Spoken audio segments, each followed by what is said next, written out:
back from working out, and I walked home in the snow, so I'm a little bit red in the face. So I just want to talk about it. I want to talk a little bit about my workout journey. I was working out a lot before we moved to Sweden, and I was having a lot of fun working with a trainer, and I started running. And I was actually training to run a marathon that's called the Midnight Run here that's right outside our house, which I was really excited about. And then I got injured. It started first with my knee and then actually my back.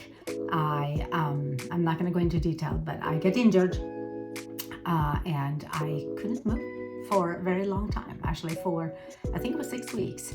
And I would say it would be 9 weeks before I was feeling okay.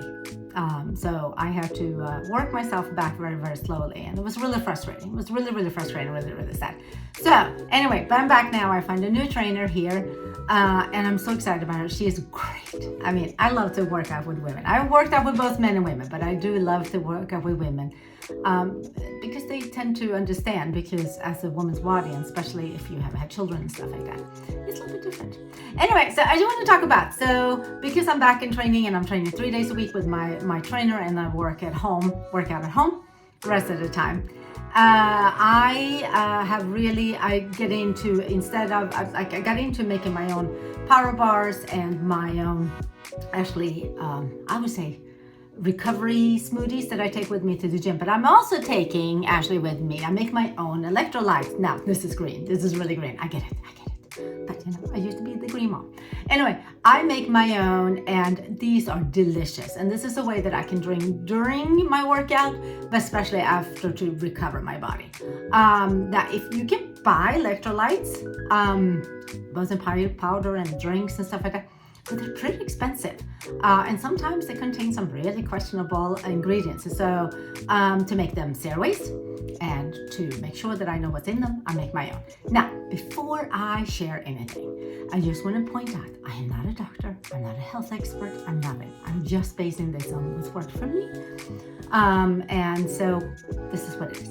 So I make 2 different kinds. I make one with orange juice, and I make this one with spirulina. This is my favorite. I love spirulina because spirulina is a superfood and is an algae. And we, like, especially as a vegan, I try to eat a lot of, I think everyone should eat more spirulina, in my opinion. But anyway, but as a vegan, I definitely like to eat spirulina.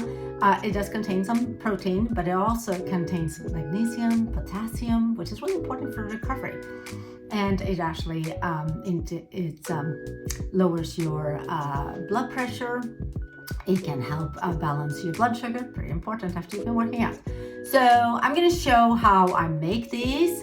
I'm going to make this spirulina today, and I just want to point out, like I said, this is really green. I love spirulina. Not everyone likes spirulina, but I've been, like, my whole family, we eat spirulina. We've been eating it forever, so we like it green. We have no problems with the taste. But if you have a problem with the taste, you can omit the spirulina. It's going to be okay.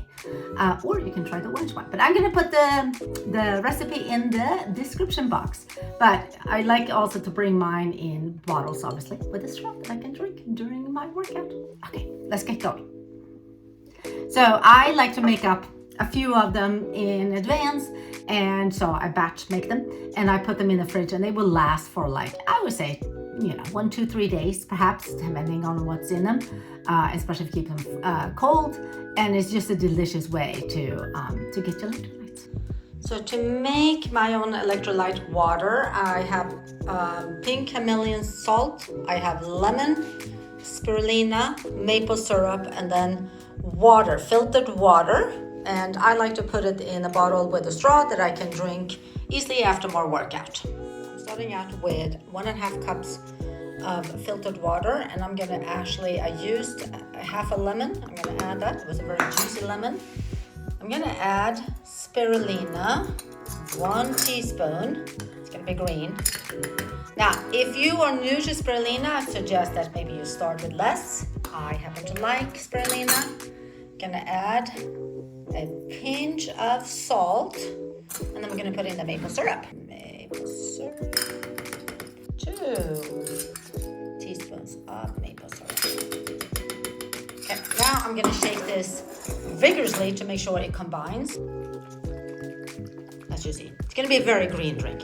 And again, you can omit the spirulina, you can take way less spirulina. I happen to like the taste of spirulina, and what it does for me, I have worked myself up, but I suggest that you do a little bit less. I also make this electrolyte, but also with orange juice and not with spirulina, so there are many, but I'm gonna put the recipe for this in the description box.